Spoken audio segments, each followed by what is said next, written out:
নমস্কার বন্ধুরা, আজকে আমরা একদম নতুন ধরনের একটা পিঠার রেসিপি নিয়ে চলে এসেছি আপনাদের কাছে। আর রেসিপিটা করব সুজির জালিদার চিতই পিঠা। আর এটা খেয়ে মনেই হবে না যে এটা সুজির চিতই পিঠা, মনে হবে যেন চালের গুঁড়ি দিয়েই বানানো। খেতে ভীষণ ভালো হবে। আপনারা সম্পূর্ণ ভিডিওটা দেখুন, আশা করছি আপনাদের পছন্দ হবে। তাহলে আসুন দেখে নিই আমাদের আজকের রেসিপি। সবার প্রথমে আমি এখানে নিয়েছি এক বাটি সুজি। আর এই সুজিটাকে আমি ভালো করে চেলে নিয়েছি। আর আমি মোটা দানা সুজিটা নিয়েছি। এখন একটা মিক্সিং জারে নিয়ে নেব। এবার ঢাকনাটা লাগিয়ে গুঁড়ো করে নেব। সুজিগুলো গুঁড়ো করে নিয়েছি। এবার ঢাকনাটা খুলে নেব। আর দেখুন, খুব সুন্দর করে গুঁড়ো হয়ে গেছে। এবার আমি একটা বাটিতে নিয়ে নেব। আর আপনারা যদি মিহিদানা সুজিটা নেন তাহলে কিন্তু গুঁড়ো না করলেও হবে, সেই ক্ষেত্রে একটু ভিজিয়ে রাখবেন বেশি করে। এবার আমি দিয়ে দেব স্বাদমতো লবণ। এবার আমি কুসুম গরম জল এর মধ্যে দিয়ে দেব। জলটা দিয়ে মিশিয়ে নিচ্ছি।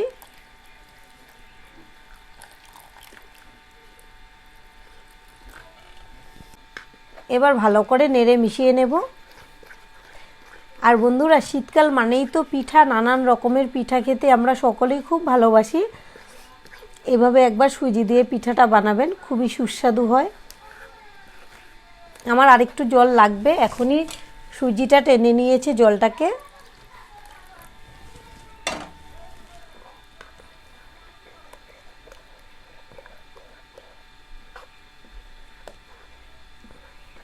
আমি এখন কিছুই দিলাম না, শুধু লবণ দিয়ে সুজিটাকে রেস্টে রাখবো যেন সুজিটা একদম সফট হয়ে যায়। আমি ঢেকে রেখে দিচ্ছি 10 মিনিটের জন্য। 10 মিনিট রেস্টে রাখার পর আমি ঢাকনাটা খুলে নেব।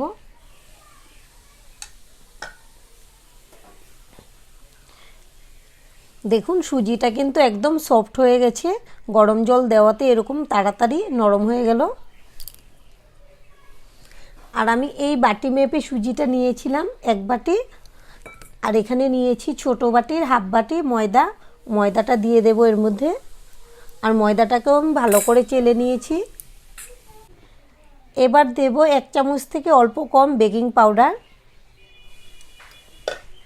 এখন একটা হ্যান্ড বিটার দিয়ে ভালো করে মিশিয়ে নেব।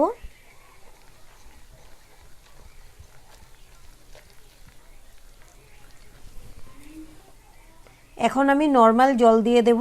এখন আর গরম জলের দরকার নেই।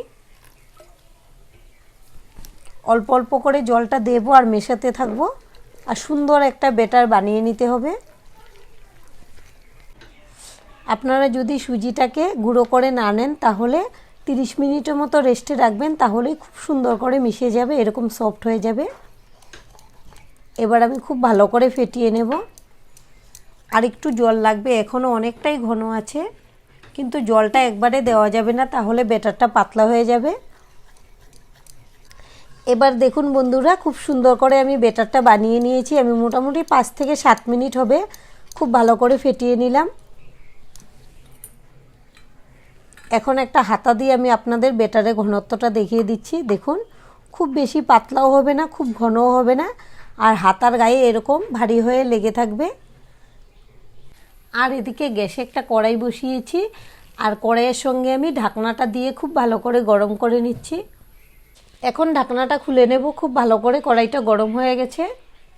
আর স্প্যাচুলার মধ্যে একটু তেল লাগিয়ে নিয়েছি। আমি কড়াইতে একটু লাগিয়ে নেব, তাহলে আমাদের পিঠাটা তুলতে সুবিধে হবে।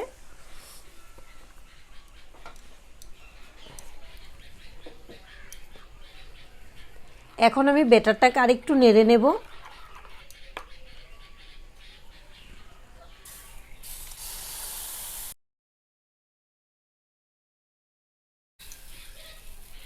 এবার আমি ঢেকে দেব।